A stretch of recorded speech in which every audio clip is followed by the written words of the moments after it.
속보, 인도네시아, 대한민국 잠수함 계약을 파기하고 터키 잠수함 구매를 고려하는 중?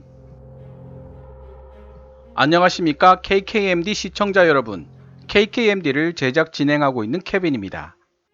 안타까운 소식을 시청자 여러분들께 알려드리게 되어 송구스러운 마음 그지없습니다만, 일본 소재 영국계 국제정세 전문지 TheDiplomat.com에 오늘 날짜로 게재된 기사에 따르면 인도네시아가 대한민국 대우조선해양과의 잠수함 계약을 파기하고 터키의 잠수함을 구매하는 안을 고려 중이라고 합니다.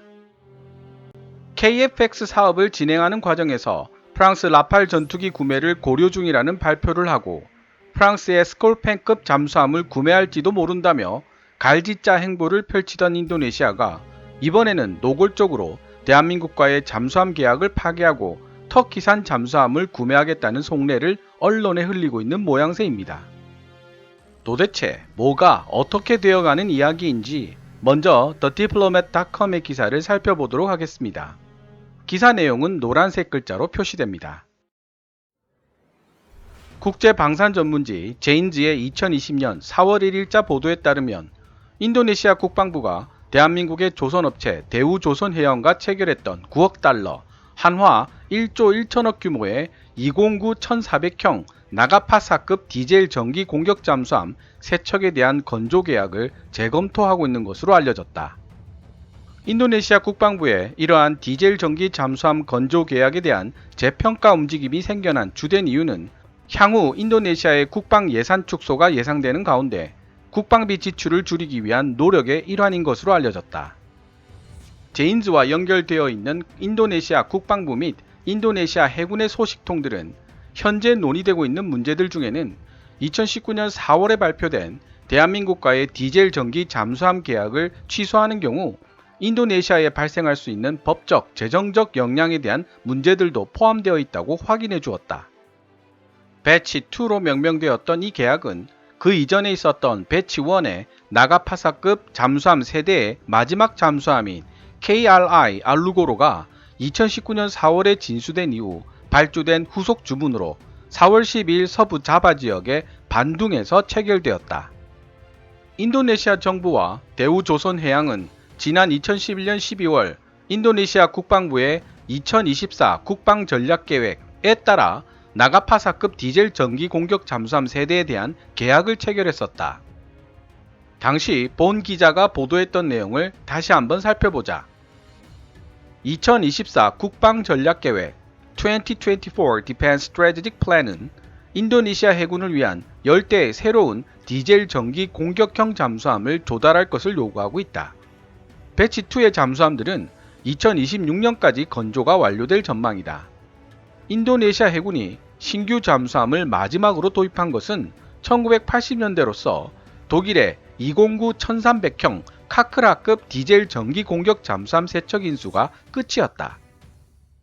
이에 대한 보충 설명을 해보자면 2차 세계대전 후 인도네시아는 동남아 지역에서 유일하게 잠수함을 운용하던 나라였습니다.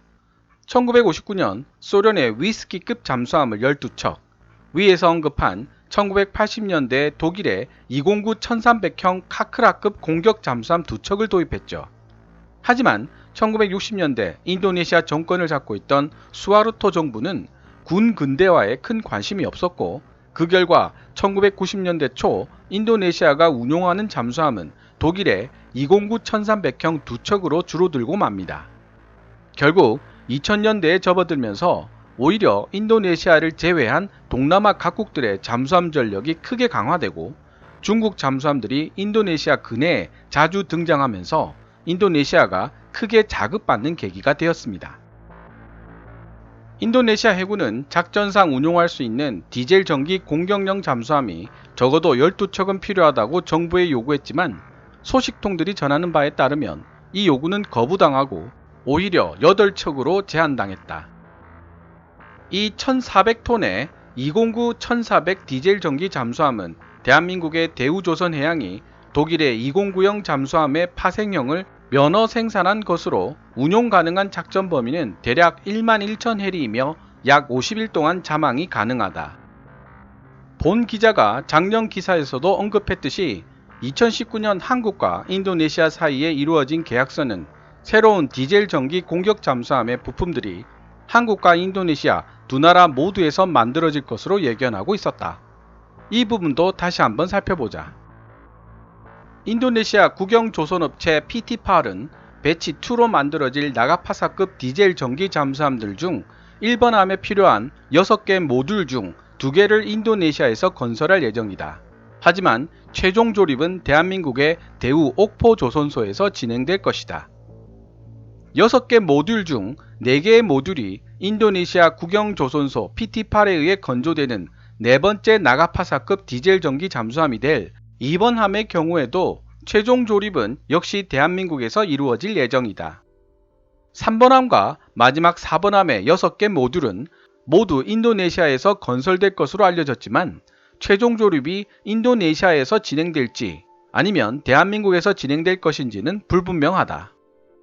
언론 보도에 따르면 현재 인도네시아는 대한민국의 209 1400형을 포기하고 최근 터키가 독일의 티센크루프와 합작하여 제작하고 있는 레리스 214형 디젤 전기 잠수함과의 계약을 재고하고 있는 중이라고 한다.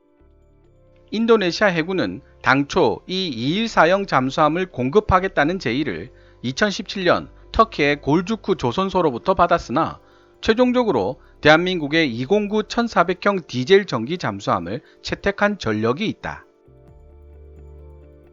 지금까지 2020년 4월 3일 일본에 소재하고 있는 영국계 국제정세 전문지 thediplomat.com에 게재된 기사를 번역해 보았습니다.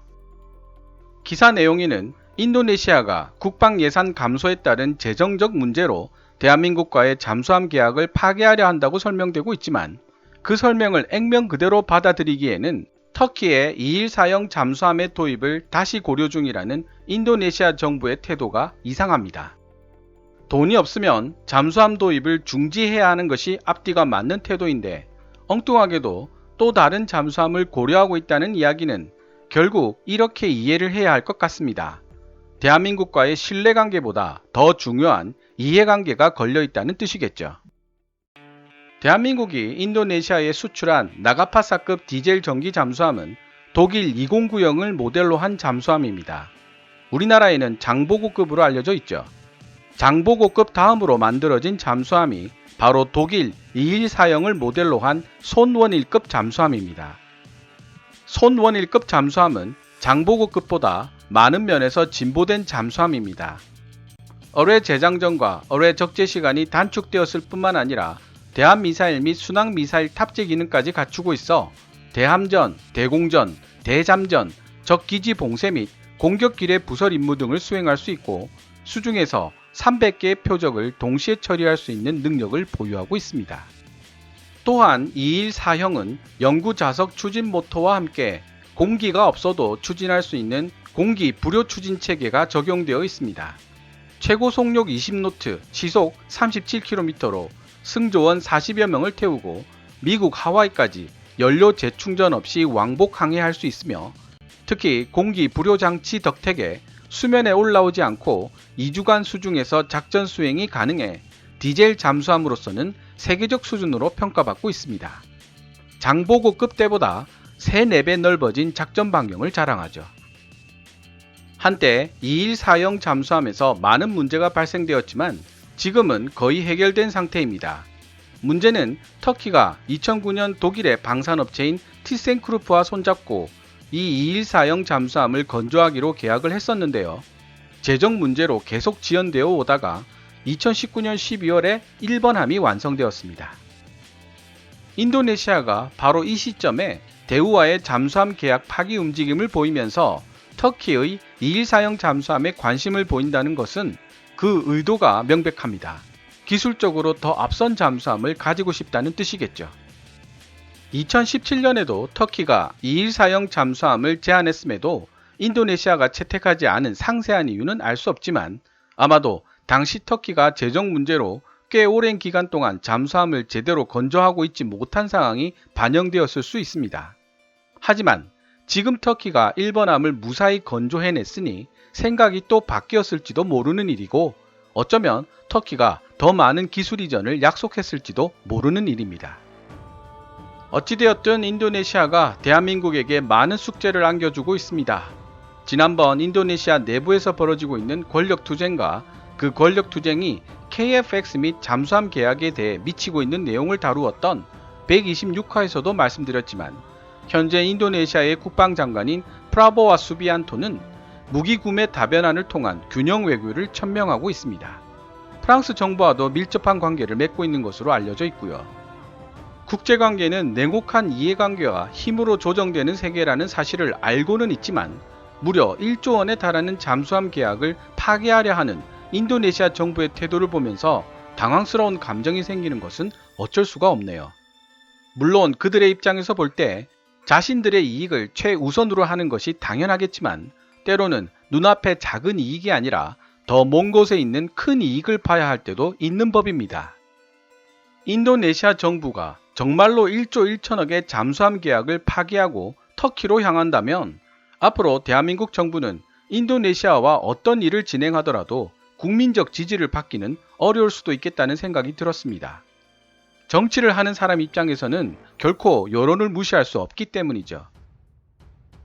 제가 어제 영상을 하나 만들었기 때문에 오늘은 열일 제치고 쉬려고 했지만 습관이 무섭다고 외신을 검색하다 발견한 이 소식을 그냥 넘어갈 수 없어서 다소 무리를 하고 있습니다. 혹시 영상과 내용에 부족한 점이 있더라도 이해해 주시기 바랍니다. KKMD는 시청자 여러분들의 지지와 응원을 에너지원으로 삼고 있습니다. 부족한 점이 많지만 시청자 여러분들과 함께 커 나가고 성장해 나가는 모습 보여드리고 싶습니다. 지금까지 시청해 주셔서 감사합니다. 케빈즈 밀리터리 채널 KKMD